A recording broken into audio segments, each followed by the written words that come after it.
loans and deposits. RBTT Bank. Imagine more for yourself. It is now 6 o'clock. With all the power from the tower, this is the powerhouse of the Eastern Caribbean, VON Radio, from the Federation of St. Kitts and Nevis. From the VON Newsline, this is the VON Major Newscast. Good evening, I am Tammy Reed in with your VON Major News Package for today, Tuesday, 15th October 2019. In our lead stories nationally, a new board of directors for the Nevis Solid Waste Management Authority and Pink Lily Cancer Care to host its 11th annual walk on Saturday, October 19th.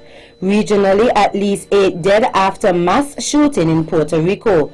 Internationally, police officer charged with murder in Texas shooting. And in sports, Phil Simmons appointed West Indies head coach. We'll have the details to these and other stories after this message.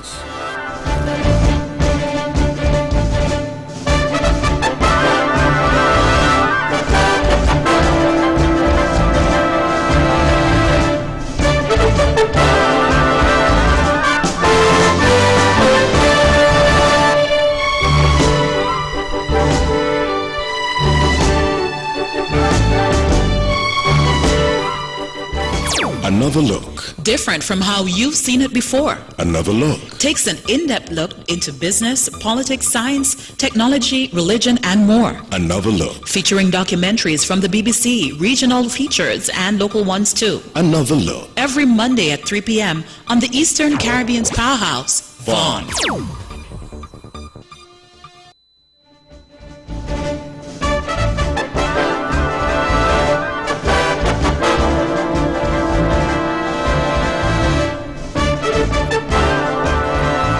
Welcome back, and now the national news in detail. The Nevis Solid Waste Management Authority has a new board of directors.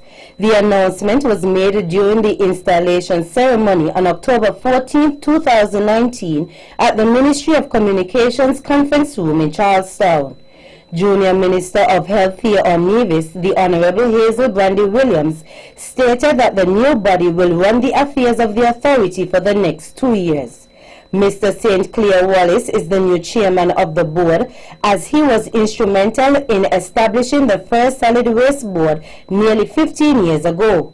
The other members of the new board are Ms. Latoya Jeffers, Mrs. Kimberly Hanley Bello, Mr. Anthony Webb, manager of the Nevis Solid Waste Management Authority, Mr. Andrew Hendrickson, Mr. Oscar Brown, Acting Permanent Secretary in the Ministry of Health and Gender Affairs, Mrs. Shalissa Martin Clark, and Mr. Rudy Brown, the Operations Manager at the Nevis Solid Waste Management Authority.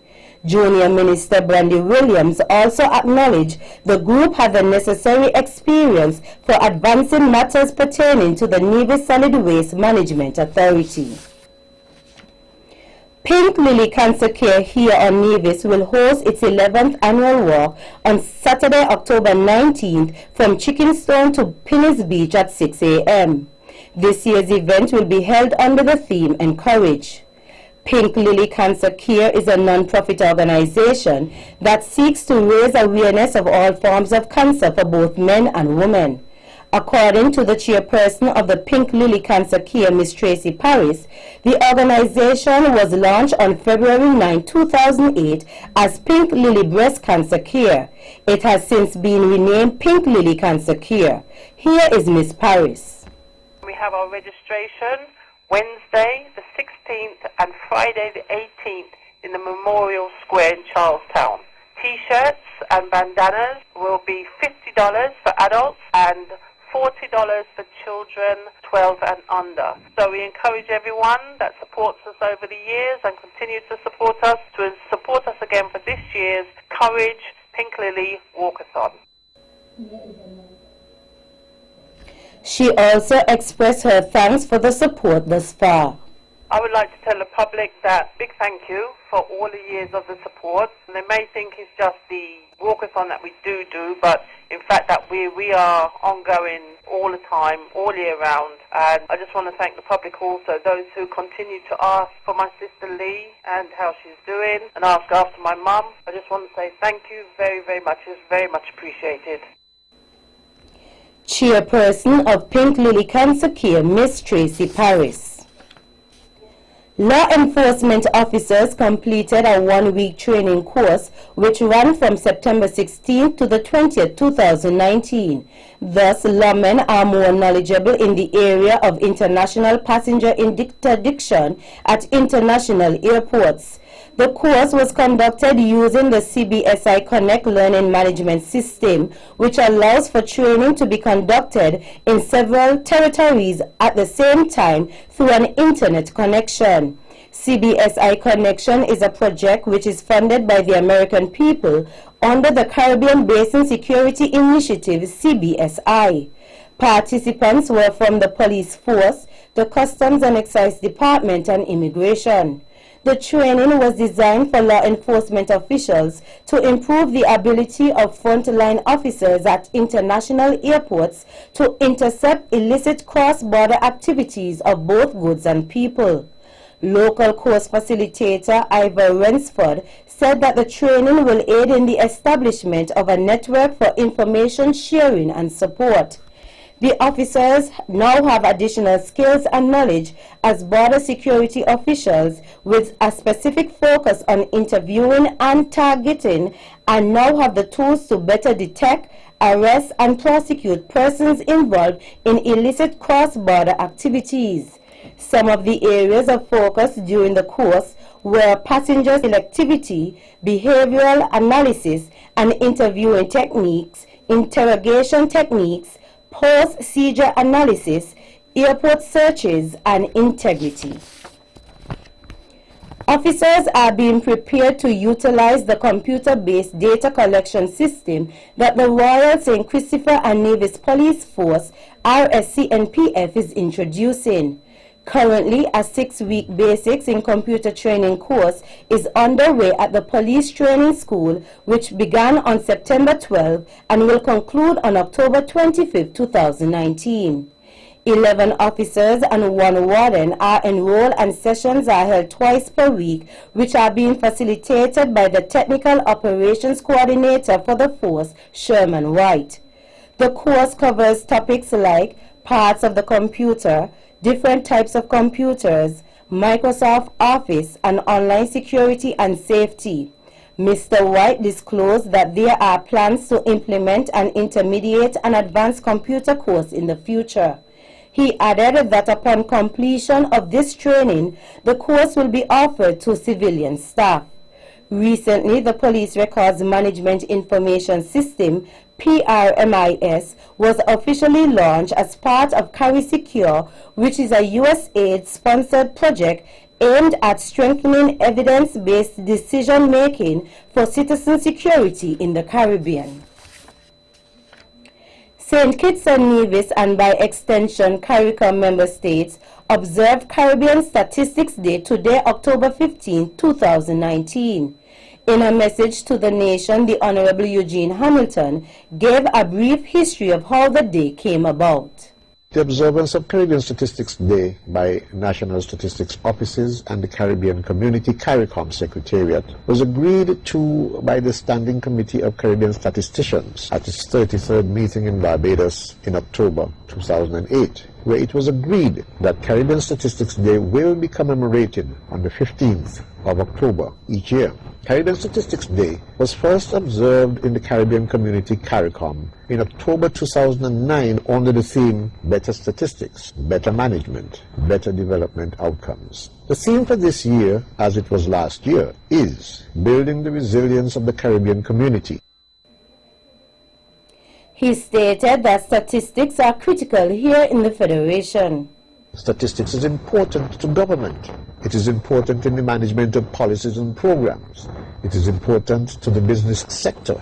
It is important for pursuing productive and profitable ventures, and the general public also find it important for making rational decisions regarding spending and life's ambitions. Here in St. Kitts and Nevis, the Statistics Division of the Planning Unit in the Ministry of Sustainable Development is mandated to collect, compile, analyze, abstract, and publish statistical information relative to the commercial, industrial, social, economic, and general activities and conditions of the people who are inhabitants of our state.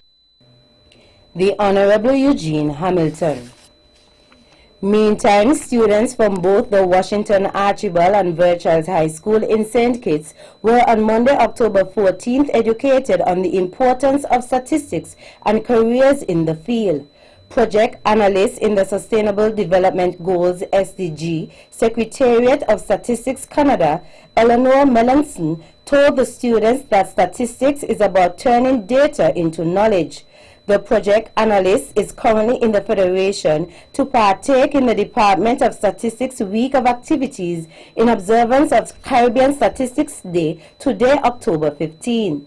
Surveys are one method of collection, and we as statistical agencies use them in order to gather information in every sector, be it agriculture, education, or healthcare, Ms. Melanson said. She will be in St. Kitts and Nevis for 2 days to conduct several meetings aimed at assisting the Department of Statistics with collecting, compiling, and reporting in SDGs indicators. The Department of Statistics Week of Activities continues with presentation to Clarence Fitzroy Bryant College CFBC student with best results in statistics on Friday, October 18th at CFBC, and staff retreat on Friday, October 25th at the St. Kitts Credit Union Conference Room. The Alexander Hospital here on Nevis is bolstering its security system for patients by way of a new security feature, identification wristbands, which will be issued to persons who are admitted to the island's main health facility. Junior Minister of Health, the Honorable Hazel Brandy Williams, made the announcement when she visited the hospital on October 11, 2019. The wristbands will operate as an additional form of ID for patients at the hospital. Junior Minister Brandy Williams went further to explain that each patient will be identified by a barcode in a newly introduced medical computerized system. Finally, representatives from the U.S. naval ship USNS Comfort held an exercise with local emergency management personnel on Friday, October 11th, which culminated with a water rescue. The USNS Comfort was in the Federation for 1 week to provide training and health care to those in need. The training undertaken by personnel is part of an ongoing exercise by the agencies to be better prepared for any event. Officials from the National Emergency Management Agency, the Defense Force, Fire and Rescue Services undertook the exercise with officials from the Navy. The USNS Comfort arrived in St. Kitts on Thursday, October 3rd. It is a Mercy-class hospital ship or a floating medical treatment facility. From October 5, 2019 to October 10, 2019, a health mission was conducted as part of the U.S. Southern Command's Enduring Promise Initiative with two components, 1A, a land-based medical mission, and 2, a ship-based surgical mission. The medical mission included the provision of health care at the two following land-based medical sites, namely the Antioch Baptist Church grounds in Limekeel, beside the NEMA headquarters, and St. Paul's Community Center, both of which are in St. Kitts. That's the national news segment. You can visit our website at www.vonradio.com or check us out on Facebook at Von Radio or our Von Radio YouTube channel for these and other stories. News from across the region is next.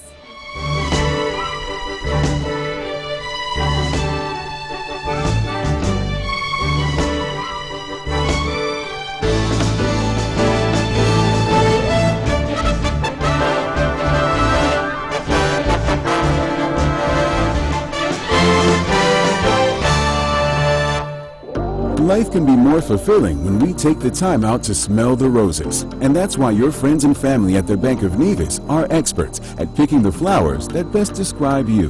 Whether you're planning to treat yourself after a long work week or finally getting around to that closet update, you deserve all the special things that life has to offer, and the Bond Visa card is here to help you achieve it. With just a swipe, you can turn a last-minute lunch date with friends and family into something worth remembering, with memories that will last a lifetime. Pampering yourself just got a whole lot easier, and after all, you deserve every refreshing moment of it. The ability to make your travel arrangements at your own convenience, whether by sea or by air, now rests within the palm of your hand. With a single swipe, the Bond Visa card can put a world of difference between life and truly living, whereas the only limit you may have is your own imagination. Apply today. The Bank of Nevis Limited, improving the quality of life.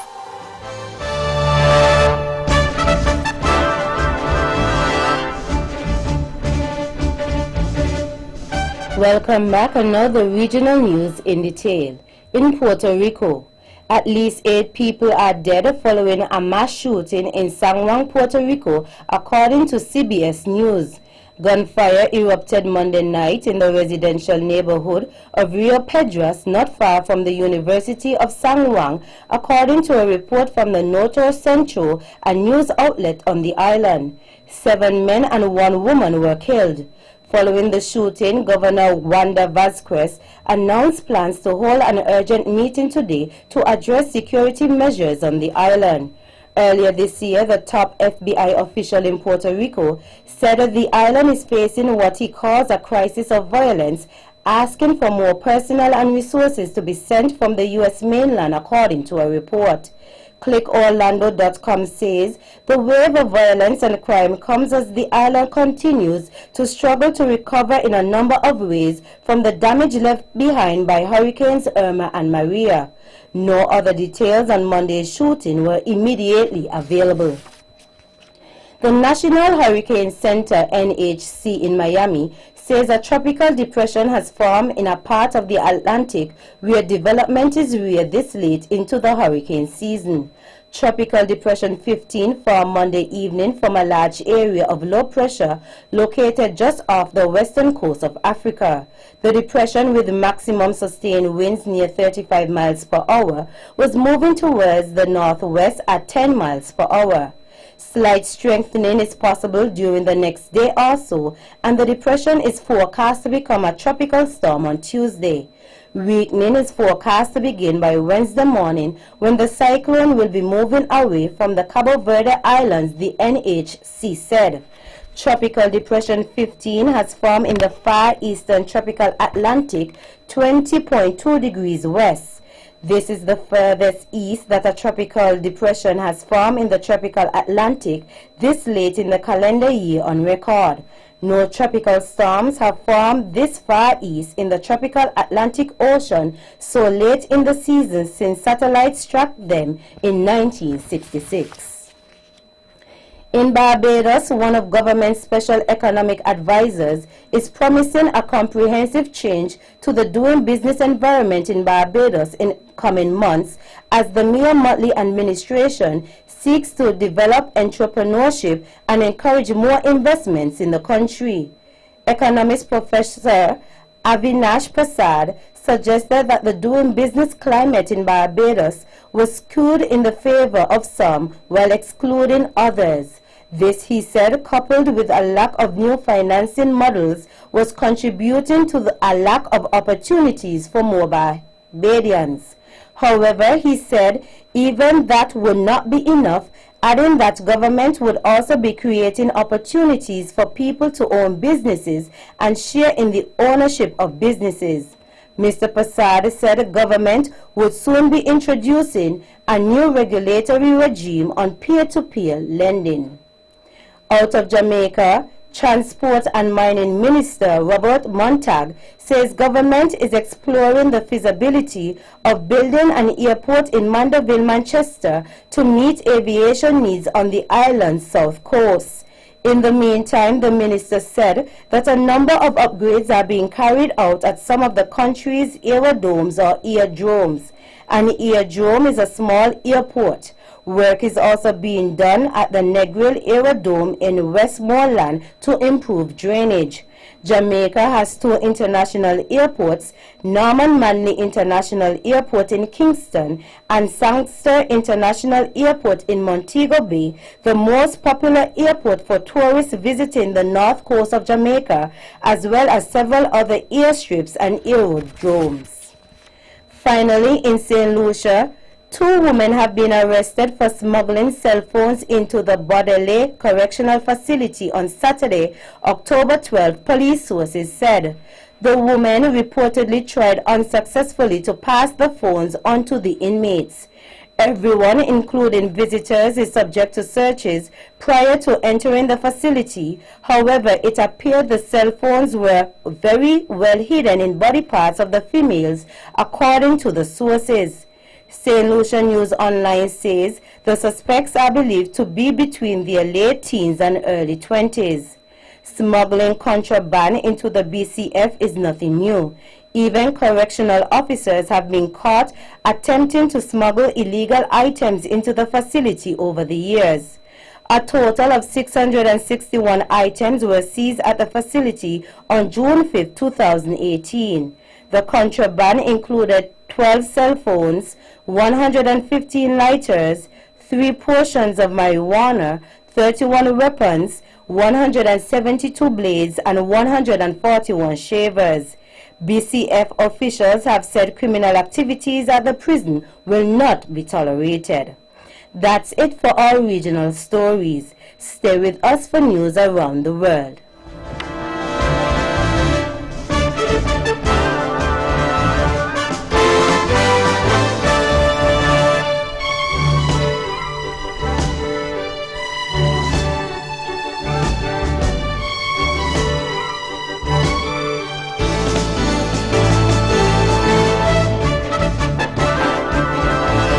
Welcome back, and now the international news in detail. A U.S. police officer who shot dead a black woman in her bedroom on Saturday has been held and charged with murder. Police in Fort Worth, Texas wrote on Twitter that Aaron Dean was being held in the Tarrant County Jail. Tatiana Jefferson was killed after police responded to a non-emergency call from a neighbor. Body cam footage shows the officer shooting within seconds of seeing her. The man who called police, James Smith, 62, said he was trying to be a good neighbor after noticing Miss Jefferson's front door was open and her lights were on. Allegations of police brutality in black communities have been a long-standing issue in the U.S. On Monday, Police Chief Ed Karras told reporters Mr. Dean had resigned from the force. Had Mr. Dean not resigned, Police Chief Karras said, I would have fired him for violations of several policies, including our use of force policy, our de-escalation policy, and unprofessional conduct, the BBC says. There is a narrow path to a Brexit deal this week, but the two sides have to agree to the details by the end of Tuesday. EU negotiator Michel Barnier said. He said it was time to turn good intentions into legal text if EU leaders were to back the terms of the UK's exit at a summit on Thursday. As talks intensify, UK's PM, Boris Johnson, has spoken to France Emmanuel Macron. More from the BBC's Adam Fleming. After a late night of negotiations, Michel Barnier travelled to Luxembourg to lay out the timeline for a Brexit deal to ministers from the 27 other countries. If European leaders are to approve a revised agreement at their summit, which starts on Thursday, then that deal would have to be done by tonight, Tuesday. The chief negotiator said it was difficult, but not impossible, if the two sides could tread a narrow path between the EU's objective of protecting the single market and the British goal of keeping Northern Ireland in the UK's customs territory. Former U.S. National Security Advisor John Bolton was so alarmed about White House efforts to pressure Ukraine, he told an aide to alert a lawyer, U.S. media report. Mr. Bolton also reportedly warned that Mr. Trump's personal lawyer, Rudy Giuliani, was a hand grenade who's going to blow everyone up. Fiona Hill, a former official, told U.S. lawmakers about the remarks on Monday. She testified behind closed doors as part of the impeachment inquiry. The probe led by U.S. Democrats is looking into whether Mr. Trump improperly pressured Ukraine to investigate Joe Biden, his political rival. In response, Mr. Bolton's alleged comments, Mr. Giuliani told NBC News, "I'm very disappointed that his bitterness drives him to attack a friend falsely and in a very personal way." The inquiry stems from a whistleblower complaint about a July phone call between the Republican president and his Ukrainian counterpart, Zelensky. Finally, Saved by the Bell creator Sam Bobrick has died at the age of 87. His daughter confirmed on Facebook that Bobrick died in hospital last week after suffering a stroke. He wrote more than 40 plays but was best known for creating the popular high school sitcom which ran between 1989 to 1993. A new series featuring original cast members Mario Lopez and Elizabeth Berkley is set for NBC's Universal upcoming streaming service, Peacock. That brings us to the end of our news segments. The latest in sports is next.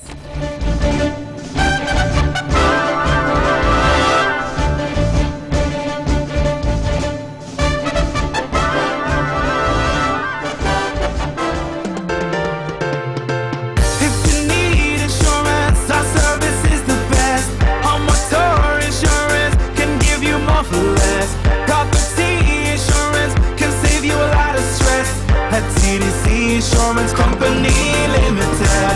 We care about your investment. Guarantee you peace of mind. The best team in the business. Guarantee you peace of mind. No other company will guarantee you peace of mind. Together we'll succeed and guarantee you peace of mind. CDC Insurance Company Limited, where you get more coverage for less.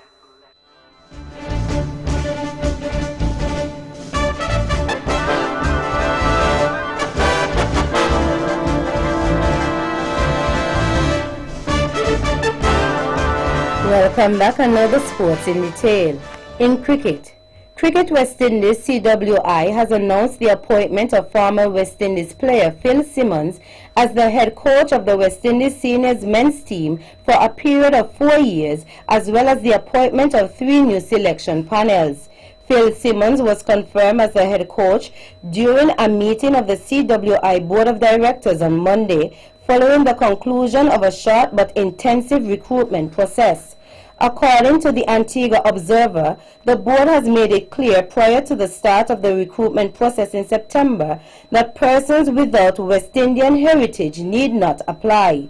Simmons served previously for a short period as head coach of the West Indies seniors men team, during which he coached the team to the 2016 ICC T20 World Cup title, following which he was dismissed. In local cricket, Game 1 of the Sports Department Development Bank Softball Cricket League was played last week and featured the TDC Calypso team versus the Easterns.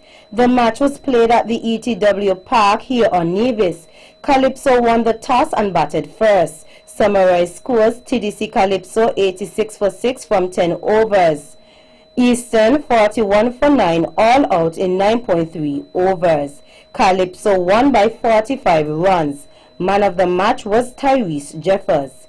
In football, Cristiano Ronaldo reached a career landmark on Monday by scoring his 700th career goal in Portugal's Euro 2020 qualifier at Ukraine. The 34-year-old scored a penalty as Portugal lost 2-1. His 700 goals so far have come from 973 matches, as he has scored at least once in 458 of those. His goal in the 2-1 loss to Ukraine was also his 95th for Portugal, leaving only Arian Allardyce in front of the international charts on 109 goals. The win for Ukraine, meanwhile, means they have qualified for Euro 2020. That's it for the sports segment. The general weather forecast is next.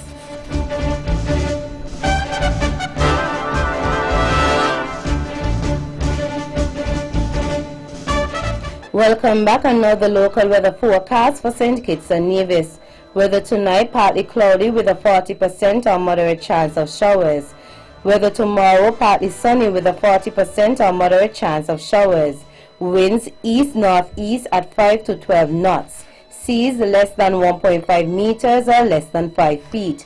And sunrise tomorrow will be at 6:04 a.m.